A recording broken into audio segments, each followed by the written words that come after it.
Make Walters your spot, not only before and after every game at Nationals Park, but Walters also is right by Audi Field, and DC United, the Washington Spirit, and the DC Defenders are all in season. Littell ready. The pitch swung on, hit in the air to deep left field. Lile going back, way back at the wall, and it is gone. Goodbye. Another home run for Michael Harris II. Harris with his 6th home run of the year, 2nd of the night. RBI number 14. The Braves have taken the lead here in the top of the 3rd. It's Atlanta 5 and Washington 4. Kicks and delivers. Swing and a long drive to right, down the line, toward the corner, and it is gone into the Nationals bullpen. A line shot home run over the 335 marker and well back into the bullpen. So much for the 0 for 9. Home run number 7. RBIs 20, 21, and 22 for Olsen as the Braves have hit their 4th home run in the first 4 innings of this game. And it is now Atlanta 8 and Washington 4. And welcome to Nats Chat, along with Washington Nationals insider Mark Zuckerman of NatsJournal.com. He is at Nationals Park. I'm Al Galdi of the Al Galdi podcast. As you may recall, there in 1999 was a Nike commercial that included 2 starting pitchers for the Atlanta Braves, Greg Maddux and Tom Glavine. The famous line from that commercial, quote, "Chicks dig the long ball," end quote. We at Nationals Park on Wednesday evening had the Nats versus the Braves. Maddux and Glavine are long gone, but the long ball was in full effect. The Nats and Braves combined for 7 home runs, but the Nats got out-homered 4-3, and they did lose an 8-6 loss to the Braves in Game 3 of a 4-game series, a game in which the Nats did blow a 4-1 second-inning lead. The Nats in MLB's 2026 regular season fall to 11-14. The Braves now are a National League East best 17-8. This installment of Nats Chat is brought to us by the Golf Yards in Ballston, the DMV's new home for elite indoor golf training. The Nats season is just getting going, and so is the DMV's golf season. Make sure that your swing is ready to visit thegolfyards.com to secure your spot. So we on the last installment of the podcast talked up Wednesday evening's game as a big game for the Nats starting pitcher, Zack Littell. So much for that. He allowed 8 runs, 6 earned in 6 innings. He gave up 4 home runs. The Nats again did a good number of things offensively, but they, for the regular season now, are dead last in MLB by miles in fewest home runs allowed. This is some number, 46 homers allowed over 25 games. And the culprit in this game was Zack Littell, and he right now, Mark, pretty clearly is not in a good place. I would say so. 11 homers in like 25 innings pitched for the season. That's not a rate that you would think would be sustainable. But you pointed this out back in spring training. This is a guy who was 2nd in the majors in home runs allowed last year. Now, he's been able to be successful in recent years in spite of the home run trouble. Obviously, this year he has not been successful. And I mean, in this one, it was almost comical. Every inning, somebody was taking him deep. And it almost got to the point that, like, you weren't really surprised anymore. You just almost expected that it was going to happen. It's ugly. It's really ugly with him. And it's such a specific thing. You know, it's not like he's giving up long, sustained rallies. He's not walking a lot of guys. His pitch count is fine. I mean, he went 6 innings tonight because he only threw 96 pitches. It's just leaving pitches over the heart of the plate. And when he does that, they are getting crushed. He's frustrated by it. He spoke a lot about it all and talking about what he's going to try to do to fix this. They're not giving up on him. They paid this guy $7 million. He's not going anywhere anytime soon. But it's a tough thing to watch right now. And I'm sure it's a tough thing for him to experience because as good as the Nats offense has been, leading the majors in runs scored, at least at one point tonight, that was the case. They're losing these games because the pitching staff is not holding up its end of the bargain. And I think everyone on the pitching staff, and Littell's high on that list, is feeling, you know, the weight of that it's really on their shoulders right now. the pitching has been so bad. And if the pitching was just decent or even just kind of bad, not really bad, just kind of bad, you think about what the record might be right now because the offense has been superb. It is a weird deal, though, with Littell. He gives up the 4 homers, and then he tosses a perfect top of the 5th and a perfect top of the 6th. So he does eat 6 innings. Like, he did do that. And a good chunk of the postgame press conference of Nats manager Blake Butera on Wednesday night was spent talking about Littell. And Butera seems almost baffled. I mean, he kept coming back to, hey, Littell is healthy. His body's in a good place. He says that he's in a good place. I think Zach's mostly frustrated because he says this is the best his body's felt in quite some time. So I know he's just frustrated because he feels good out there, and obviously the results aren't what we would like to see. This doesn't seem to be like some ailment that Littell is dealing with. He's just giving up a bunch of home runs, and the results right now are rather scary. So Littell in this game, 8 runs, 6 earned in 6 innings. He gave up 7 hits, 4 homers, and 3 singles, issued 2 walks, recorded just 1 strikeout. He's really not striking guys out, although that's not really what he does anyway, so I don't know how much of that is a factor. 96 pitches, 62 strikes, 34 balls. The home runs, top of the first, gave up a one-out first pitch solo homer by Drake Baldwin to right center for a 1-0 Braves lead. Top of the second allowed 3 runs, only one of which was earned, but gave up a 2-run homer by Michael Harris II to right field to cut the Nats lead to 4-3. Top of the third, gave up a 2-out opposite field solo homer by Harris to left for a 5-4 Braves lead. And top of the fourth, gave up a 2-out 3-run homer by Matt Olson to right field for an 8-4 Braves lead. So Zack Littell, 5 games, 4 starts, ERA of 7.56, whip of 1.68. And you cited what I think is the stat of the night, 11 home runs allowed in 25 innings. I mean, that is a staggering home run rate. 11 home runs allowed in 25 innings. You know, at this point, we are about a month and a half removed from when the Nats signed him. The official announcement of the signing was March 10th. I mean, at this point, he should be good to go. He's not that old. It's his age 30 season. We're not talking about, a Miles Michaelis situation where, age 37 season or something like that.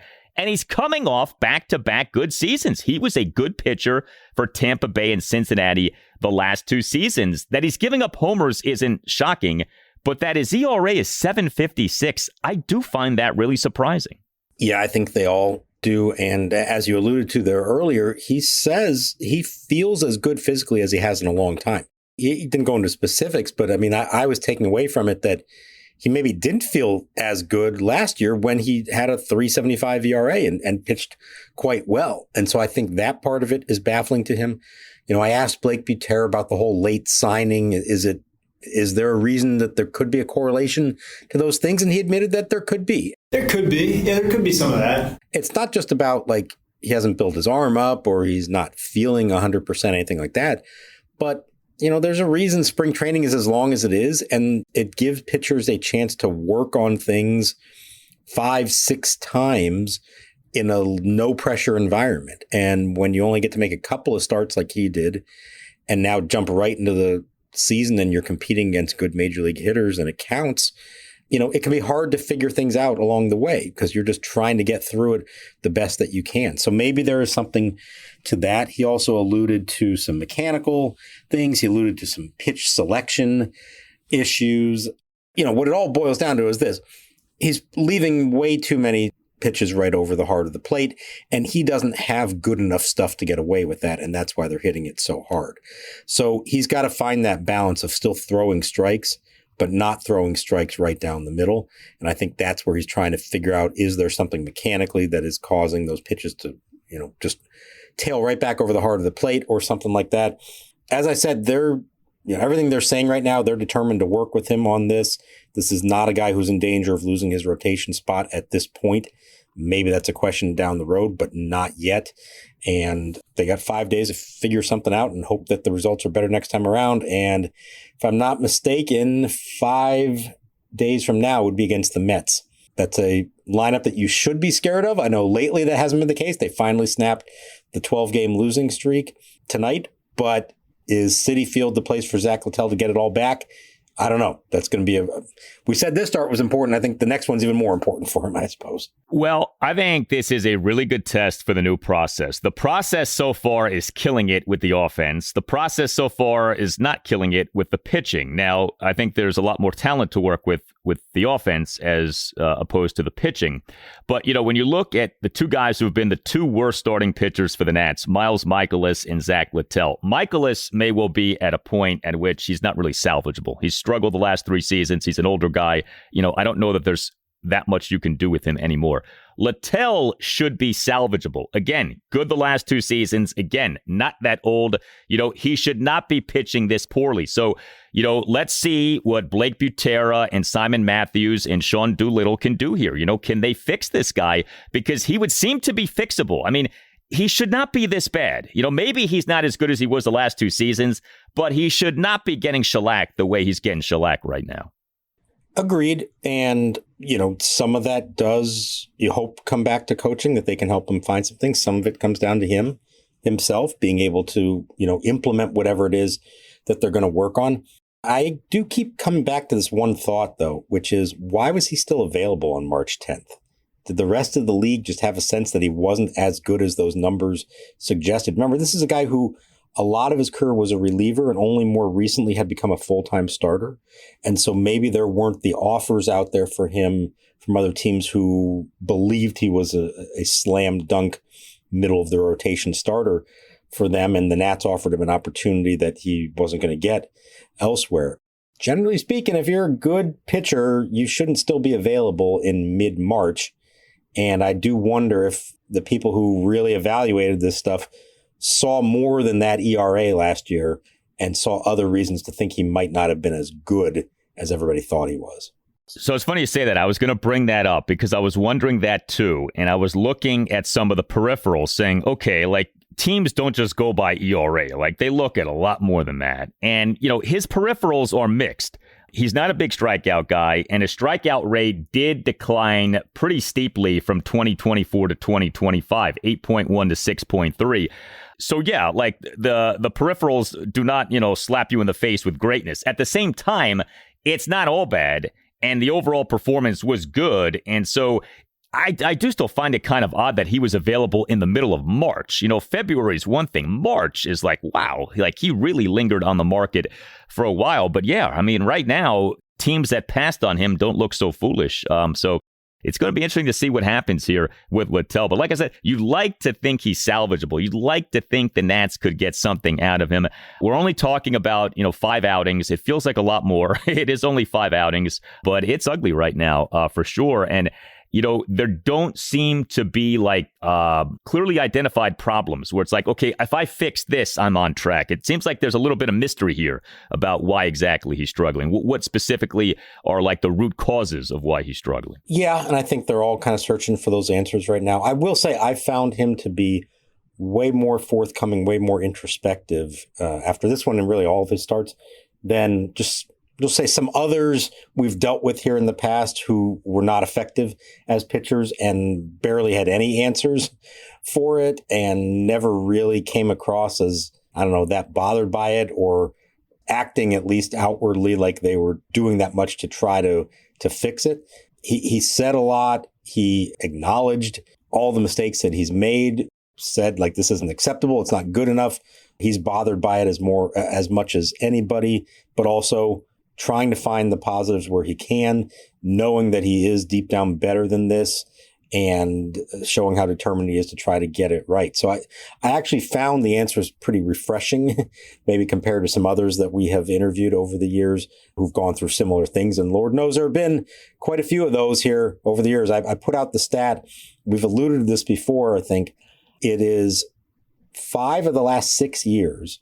The National League leader in home runs allowed has been a member of your Washington Nationals, and it's 5 different pitchers.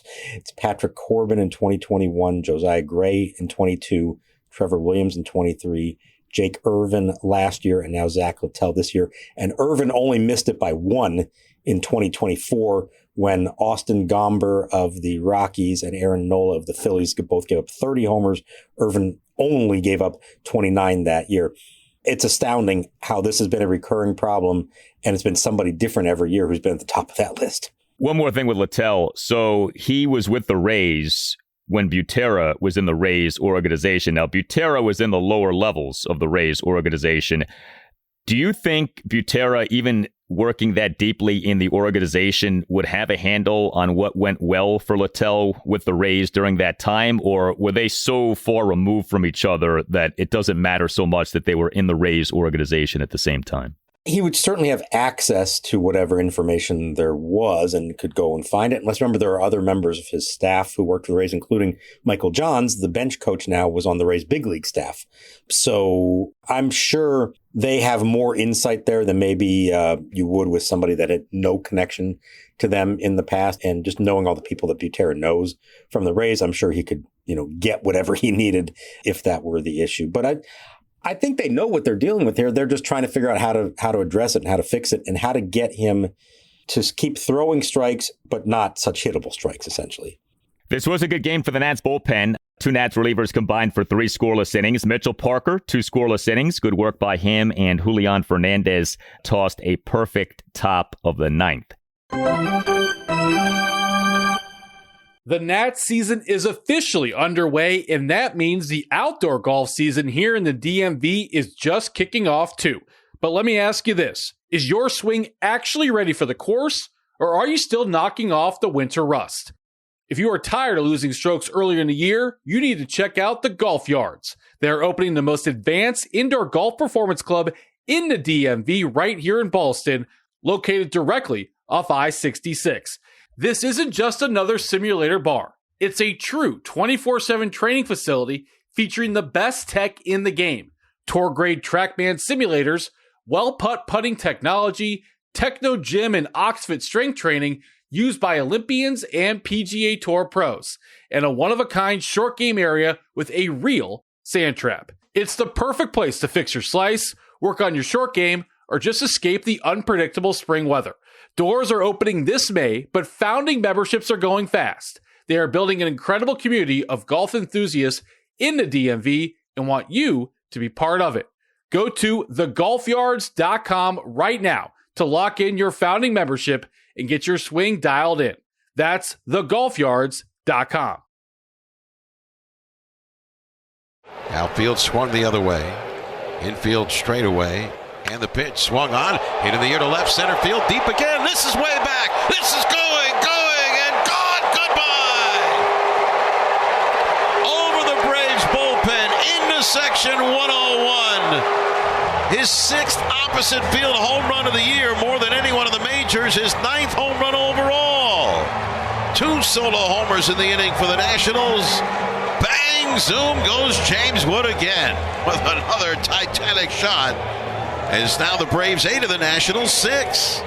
The shame of this game is that the Nats offense, again, was good. And this is becoming a recurring theme, huh? The pitching bad, the offense good. But the offense, again, was good and actually could have been even better. 6 runs, 11 hits, which were 3 home runs, 2 doubles, and 6 singles, 3 walks. The Nats, though, went 1 for 11 with runners in scoring position and struck out 12 times. So that run total of 6 could have been even higher, but clearly 6 runs should be good enough to win.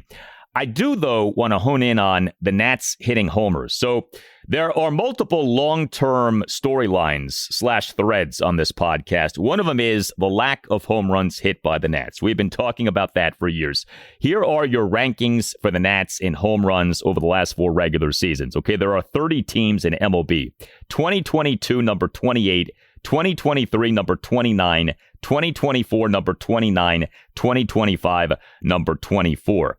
3 homers by the Nats on Wednesday evening. The Nats now have 30 home runs over 25 games.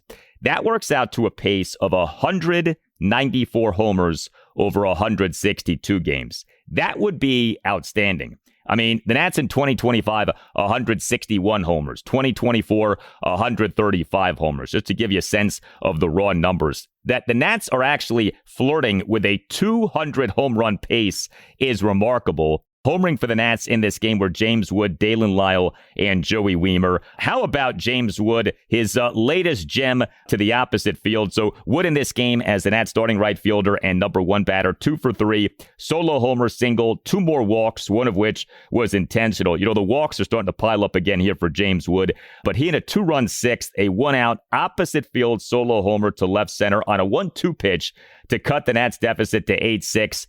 413 feet per Statcast. He's had a lot of impressive opposite field shots lately. I don't know if that was the most impressive, but that was up there with the way that flew through the Washington, D.C. night and where that landed, too. Yeah, it cleared the back corner of the visitors' bullpen, not even just the front corner, but all the way in the back corner of it. I've decided, I've done the polling on it. I think the winner for the left field bullpen where James Wood is hitting so many of his home runs, we're going to call it the woodshed. That's where he deposits all of these baseballs. It's almost a nightly occurrence now. Even Juan Soto, who has like the best opposite field power I've ever seen, that was only like a portion of his home runs. And he would hit a lot of singles and doubles that way. I don't think I've ever seen anybody who hits a majority of their home runs to that direction the way that James Wood does. He occasionally pulls one, but that's not the norm for him. He doesn't try to pull them. He is perfectly comfortable going the other way, and he has the raw power to be able to do it. Most guys, 98% of Major League Baseball players cannot even try to do what James Wood does in terms of power to the opposite field, and it's just been so incredible to watch. And you're seeing how other teams are now approaching this. If he comes up in any kind of situation that he can flip the game in the direction, they're going to walk him. And I would not be surprised if at some point it happens where he gets intentionally walked even with a runner on first base. It doesn't have to be open necessarily. I think that day is coming. That's how dangerous he is. And you just hope, as they did the night before, and I guess in this case, he didn't score after he walked in either of these ones. But for the most part, they've been taking advantage of when he does get on base, when he doesn't get pitched to. So walks and homers, it's a beautiful combination, and he's doing it as well as anybody right now.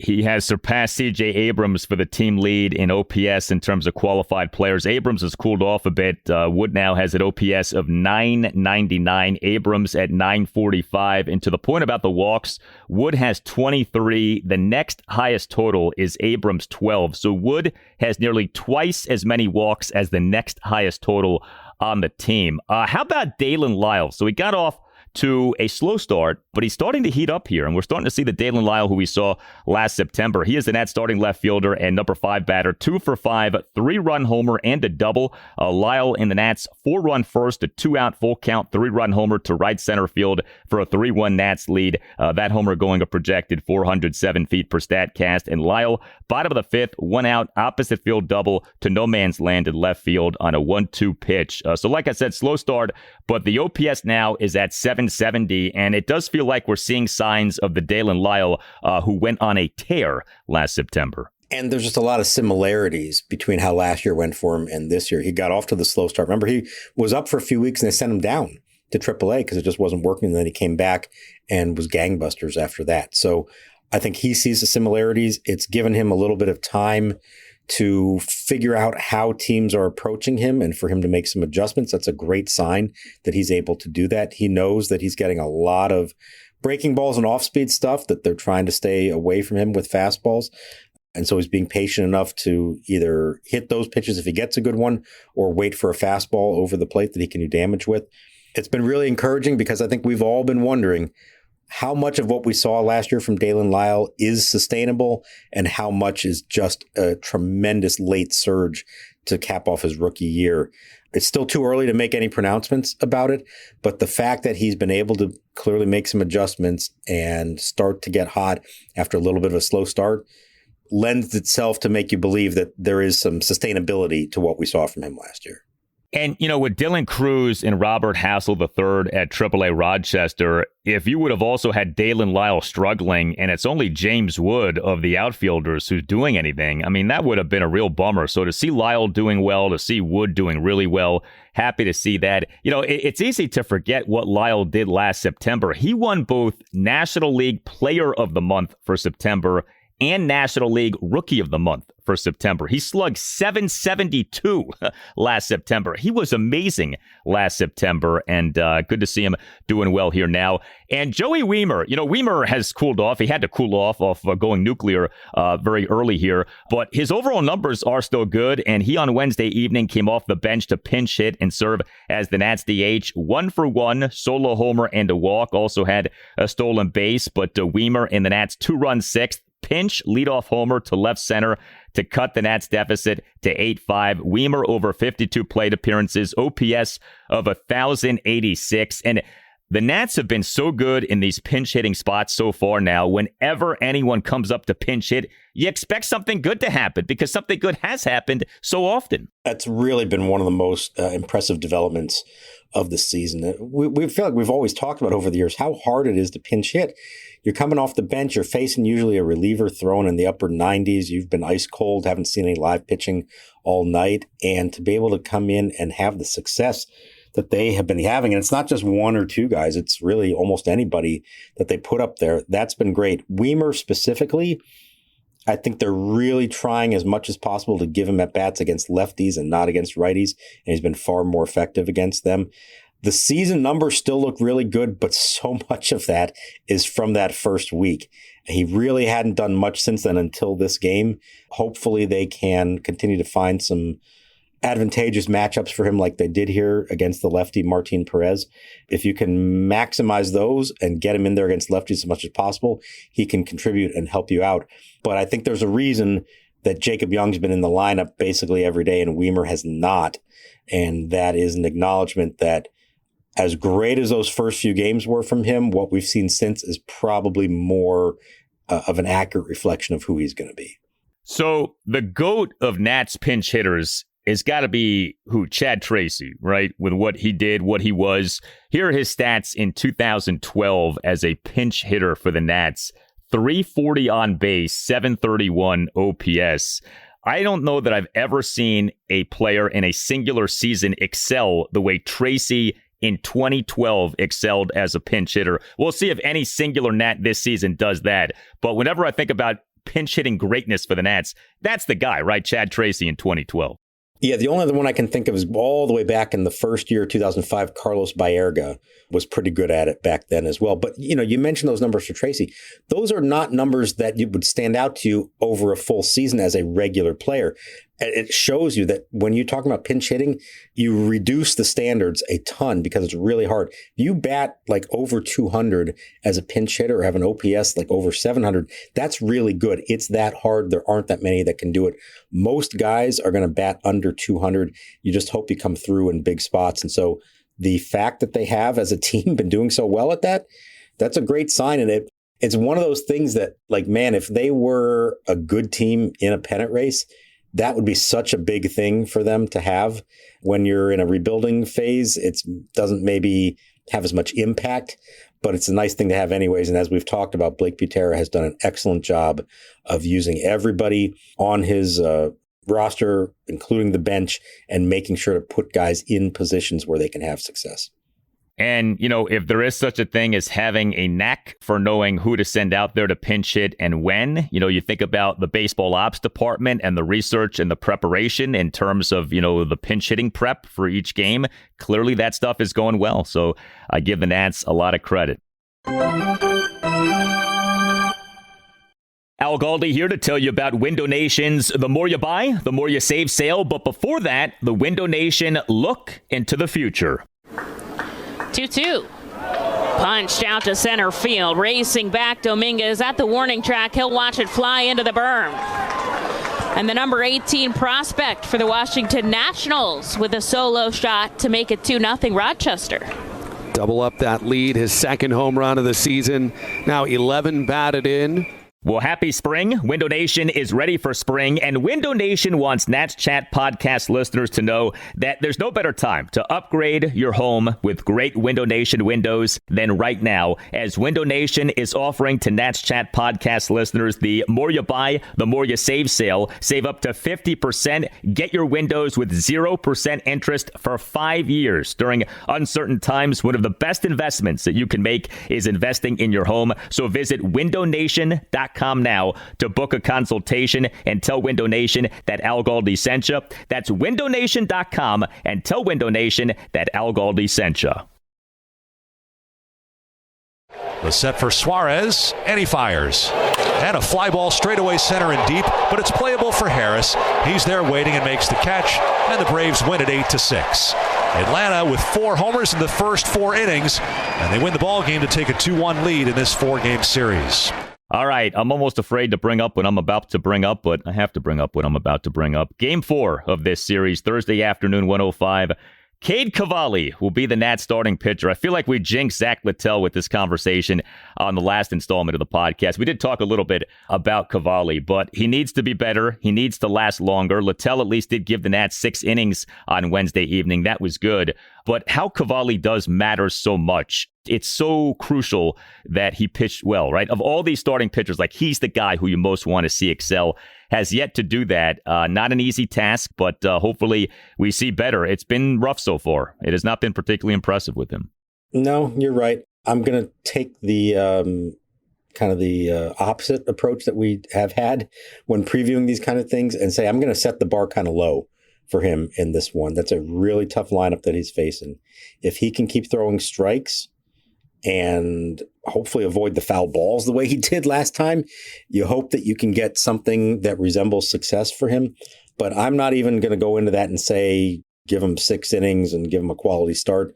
Give him 5, keep the damage to a minimum, throw strikes, don't help them out with walks. And I think you can look at that and say, okay, that was a positive step, and then move on to the next one after that. It's a tough matchup for him. Maybe he will rise to the occasion. That would be fantastic, and maybe can help lead the team to what would be, an impressive 4-game split with such a good team like the Braves. But I'm actually going to go into this one with maybe lowered expectations and not get my hopes up too much. 2 runs in 5 innings. How about that? Can we do that? 2 runs in 5 innings? That'd be great. Maybe 6 strikeouts. Give us some strikeouts, but I think we would take that and run with that. Cavalli provided that on Thursday afternoon. This installment of Nats Chat brought to us by the Golf Yards in Ballston, the DMV's new home for elite indoor golf training. The Nats season is just getting going, and so is the DMV's golf season. Make sure that your swing is ready. Visit thegolfyards.com to secure your spot. All Nationals radio highlights on Nats Chat are courtesy of 106.7 The Fan. We offer shout-outs on the Nats Chat podcast. If you would like for us to deliver a shout-out to someone who you care about, email the owner and executive producer of this podcast, Tim Shovers. That email address is natschatpodcast@gmail.com. For Mark Zuckerman, I'm Al Galdi. We thank you for listening, and we'll talk to you next time on the Nats Chat Podcast.